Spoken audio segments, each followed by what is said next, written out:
శ్రీ సాయి సచ్చరిత్రములోని 26వ అధ్యాయం. ఈ విశ్వమునందు కనిపించు ప్రతి వస్తువు కేవలము భగవంతుని మాయచే సృష్టింపబడినది. ఈ వస్తువులు నిజముగా ఉండి ఉండలేదు.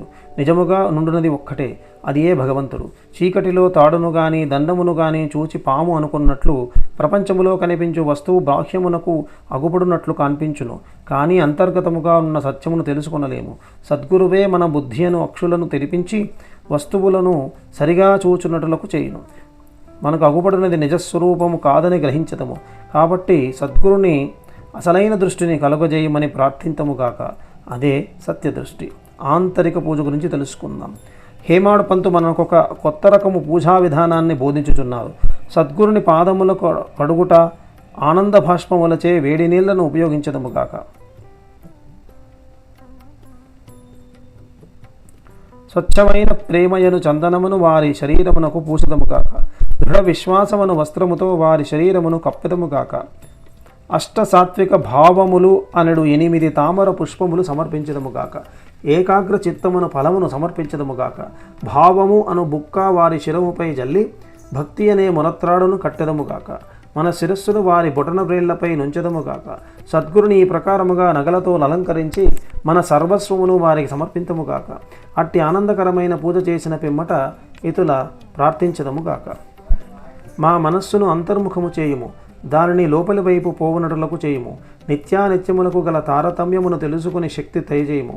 ప్రపంచ వస్తువుల యందు మాకు గల ఆసక్తిని పోగొట్టి మాకు ఆత్మ సాక్షాత్కారము కలుగునట్లు చేయుము. మేము మా శరీరమును ప్రాణమును సర్వమును నీకు సమర్పించదము. సుఖదుఖ అనుభవములు కలుగుకుండునట్లు మా నేత్రములు నీవిగా చేయుము. మా శరీరమును మనస్సును నీ స్వాధీనమందుంచుకొనుచు నీ ఇష్టము వచ్చినట్లు చేయుము. మా చంచల మనస్సు మీ పాదముల చెంత విశ్రాంతి పొందుగాక అని ప్రార్థన చేసేద్దాం. ఇక ఈ అధ్యాయంలోని కథల వైపు వెళ్దాం. మొదటి కథ భక్త పంతు. ఒకనాడు పంతు అను భక్తుడు మరొక సద్గురుని శిష్యుడు అదృష్టవశమున షిరిడీకి వచ్చెను. అతనికి షిరిడీకి పోవడానికి ఇష్టము లేకుండాను, కానీ తానొకటి తలిస్తే దైవము ఇంకొకటి తలుచును అందరు. అతడు BB&CI రైల్వేలో పోవుచుండెను. అందులో అనేకులు స్నేహితులు బంధువులు కలిసిరి.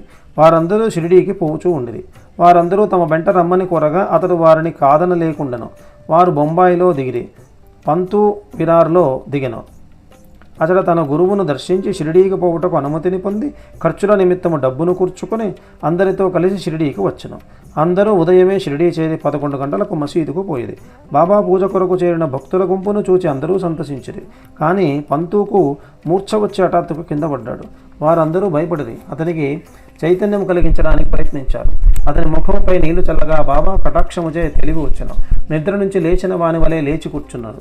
సర్వజ్ఞుడకు బాబా అతడు ఇంకొక గురువు తాలూకు శిష్యుడని గ్రహించి నిర్భయముగా నుండుమని ధైర్యము చెప్పుచూ తన గురువునందే భక్తి నిలిచినట్లుగా ఈ క్రింది విధముగా పలికెను.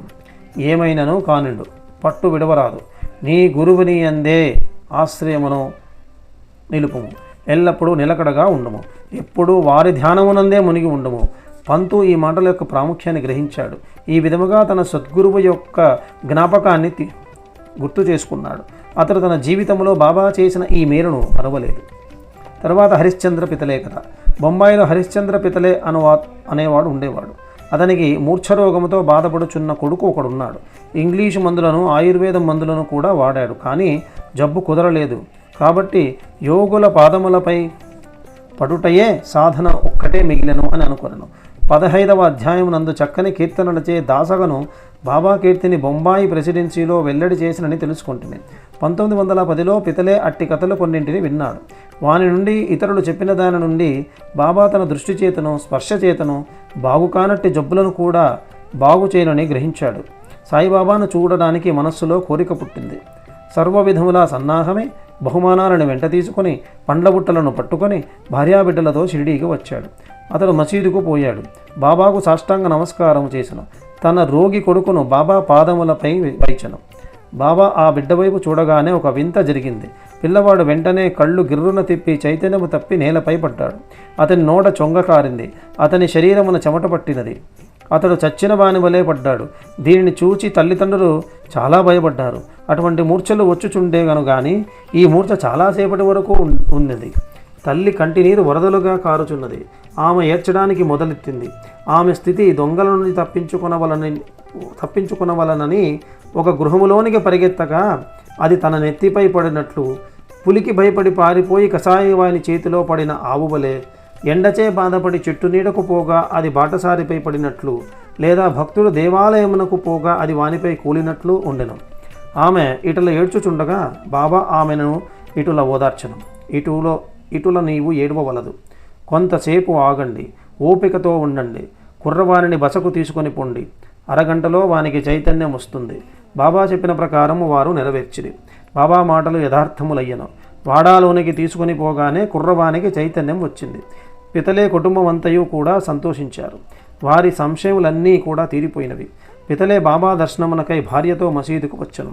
వారు బాబా పాదాలకు వినయంతో సాష్టాంగ నమస్కారములను చేసి వారి పాదములను ఒత్తుచూ కూర్చున్నారు. మనస్సులో బాబా చేసిన ఉపకారమునకు నమస్కరించుచున్నారు. బాబా చిరునవ్వుతో ఇట్లన్నారు, నీ ఆలోచనలు, సంశయములు, భయోత్పాతములు ఇప్పుడు చల్లబడినవా? ఎవరికైతే నమ్మకము, ఓపిక కలదో వారిని తప్పక భగవంతుడు రక్షిస్తాడు. పితలే ధనికుడు, మర్యాద కలవాడు. అతడు అందరికీ అపరిమితముగా మిఠాయిలను పంచిపెట్టెను. బాబాకు చక్కని పళ్లను తాంబూలాలు ఇచ్చెను. పితలే భార్య సాత్వికురాలు. ఆమె నిరాడంబరత, ప్రేమ భక్తులతో నిండి ఉండెను. ఆమె స్తంభమునకు దగ్గరగా కూర్చొని బాబా వైపు దృష్టిని గడిచి కండ్ల నుంచి ఆనంద భాష్మములను ఆల్చుచుండెను. ఆమె స్నేహ ప్రేమ భావములను గని బాబా మిక్కిలి సంతుష్టి చెందెను. దేవుని వలె యోగేశ్వరులు కూడా తమ భక్తులపై ఆధారపడెదరు. ఏ భక్తుడు హృదయపూర్వకముగను మనఃపూర్వకముగను పూజించి శరణు వేడునో వానికే భగవంతుడు తోడ్పడును. వారు కొద్ది రోజులు బాబా వద్ద సుఖముగా ఉన్న పిమ్మట ఇంటికి పోవ నిశ్చయించి బాబా దర్శనమునకై మసీదుకు వచ్చారు. బాబా వారికి ఊది ప్రసాదాన్ని ఇచ్చి ఆశీర్వదించారు. పిదలేను దగ్గరకు పిలిచి ఇట్లన్నారు, బాపు, అంతకుముందు 2 రూపాయలు ఇచ్చి ఉంటుంది, ఇప్పుడు 3 రూపాయలు ఇచ్చుచున్నాను. వీరిని మీ పూజా మందిరములో పెట్టుకొని పూజింపు, నీవు మేలు పొందెదవు. పితలే వీరిని ప్రసాదముగా అంగీకరించను.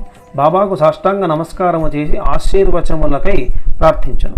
ఇదే తాను షిరిడీ పోవటం మొదటిసారి కనుక అంతకుముందు 2 రూపాయలు ఇచ్చను అను బాబా యొక్క మాటల అర్థమును గ్రహింపలేకుండెను. దీనిని తెలుసుకునవలను అనే కుతూహలము పడెను. కానీ బాబాను అడగకుండా ఊరుకొనెను.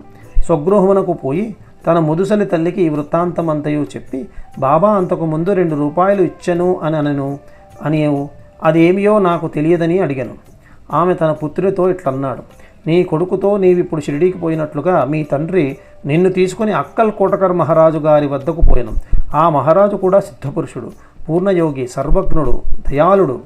మీ తండ్రి నిర్మలమైన భక్తుడు కనుక ఆయన పూజను స్వామి ఆమోదించారు. వారు మీ తండ్రికి 2 రూపాయలు ఇచ్చి మందిరములో పెట్టి పూజింపమన్నారు. మీ తండ్రి గారు చనిపో వరకు వారిని పూజించుచున్నారు. అటు పిమ్మట పూజ ఆగిపోయినది, రూపాయలు కూడా పోయినవి. కొన్ని సంవత్సరాల పిమ్మట రూపాయల సంగతి పూర్తిగా మరచిపోయాము. నీవు అదృష్టవంతుడ వగుటచే అక్కల్ కోటకర్ మహారాజు శ్రీ సాయి రూపములో కనిపించి నీ కర్తవ్యాన్ని జ్ఞప్తికి తెచ్చి నీ కష్టాలను తప్పింపచూచున్నాడు. కాబట్టి ఇక మీద జాగ్రత్తగా ఉండము, సంశయాలను, దుర ఆలోచనలను విడిచిపెట్టుము, మీ తాత ముత్తాతల ఆచార ప్రకారం నడుపుము, సత్ప్రవర్తనము అవలంబించుము, కుటుంబ దైవములను పూజించుము, రూపాయలను పూజించుము, వాని విలువలను గ్రహించి వాటిని శ్రద్ధగా పూజించి మహాత్ముల ఆశీర్వచనము దొరికినందుకు గర్వించుము. శ్రీ సాయి నీలోనున్న భక్తిని మేలుకొల్పారు. నీ మేలు కొరకు దానిని అభివృద్ధి చేసుకోమన్నారు. తల్లి మాటలు విని పితలే మిక్కిలి సంతోషించను. శ్రీ సాయి యొక్క సర్వాంతర్యామిత్వమునందు, వారి శక్తి యందు అతనికి నమ్మకం కలిగింది. వారి దర్శన ప్రాముఖ్యాన్ని గ్రహించాడు. అప్పటి నుంచి తన నడవడి కూడా చాలా జాగ్రత్తగా ఉండను. ఇక అంబాడేకర్ గారి యొక్క కథ. పూనా నివాసి గోపాల నారాయణ్ అంబాడేకర్ బాబా భక్తుడు. అతడు అబ్కారీ డిపార్ట్మెంటులో 10 సంవత్సరముల నౌకరీ చేసెను. ఠానా జిల్లాలోను జౌహార్ స్టేట్లోనూ ఆయన ఉద్యోగములను చేసి విరమించుకునను. మరొక ఉద్యోగం కొరకు ప్రయత్నించను, కానీ ఫలించలేదు. అతడు అనేక కష్టముల పాలయ్యను. అతని స్థితి రాను రాను అసంతృప్తికరంగా ఉండేది. ఈ ప్రకారం 7 ఏళ్ళు గడిచాయి. అతడు ప్రతి సంవత్సరము షిరిడీకి పోవచ్చు బాబాకు తన కష్టములను చెప్పుచుండేవాడు. 1916లో అతని స్థితి చాలా హీనముగా ఉండుటచే షిరిడీలో ప్రాణత్యాగం చేయడానికి నిశ్చయించుకున్నాడు. అతడు భార్యతో షిరిడీకి వచ్చి 2 మాసములు ఉన్నాడు. దీక్షిత్వాడాకు ముందున్న ఎడ్లబండి మీద కూర్చుని ఒకనాడు రాత్రి దగ్గరనున్న నూతిలో పడి చావాలనని నిశ్చయించుకున్నాడు.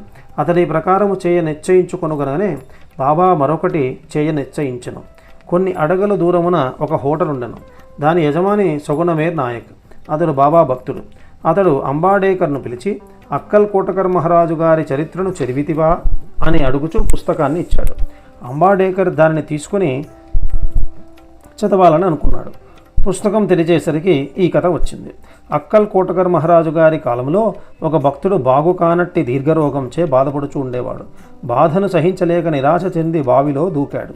వెంటనే మహారాజు గారు వచ్చి వారిని బావిలో నుంచి బయటకు తీసి ఇట్లన్నాడు, గత జన్మ పాపపుణ్యాలను నీవు అనుభవించక తప్పదు. కర్మానుభవం పూర్తి కాకున్నచో ప్రాణత్యాగము నీకు తోడ్పడదు. నీవు ఇంకొక జన్మను ఎత్తి బాధను అనుభవించవలసి వస్తుంది. చచ్చుటకు ముందు కొంతకాలము ఏల నీ కర్మను అనుభవించరాదు. గత జన్మముల పాపములను ఏల తుడిచివేయరాదు. దానిని శాశ్వతముగా పోవునట్లు చేయుము. సమయోచితమైన ఈ కథను చదివి అంబాడేకర్ మిగులున ఆశ్చర్యపడను. వాని మనస్సు కరిగింది. బాబా సలహా ఈ ప్రకారముగా లభింపనిచో వాడు చచ్చియే ఉండును. బాబా సర్వజ్ఞత్వమును దయాళుత్వమును చూచి అంబాడేకరు బాబా యందు నమ్మకాన్ని బలపడి అతని శక్తి దృఢమయ్యింది. అతని తండ్రి అక్కల్ కోటకర్ మహారాజు భక్తుడు కాన కొడుకు కూడా తండ్రి వలె భక్తుడు కావాలనని బాబా కోరిక. అతడు బాబా ఆశీర్వచనాన్ని పొందెను. వాని శ్రేయస్సు వృద్ధి పొందెను. జ్యోతిష్యము చదివి అందులో ప్రావీణ్యాన్ని సంపాదించి దాని ద్వారా తన పరిస్థితిని బాగు చేసుకున్నాడు. కావలసినంత ధనాన్ని సంపాదించుకొనగలిగాడు. మిగతా జీవితం అంతయు సుఖంగా గడిపాడు. శ్రీ సాయి చరిత్రలోని 26వ అధ్యాయం సంపూర్ణం. శ్రీ సద్గురు సాయినాథార్పణమస్తు.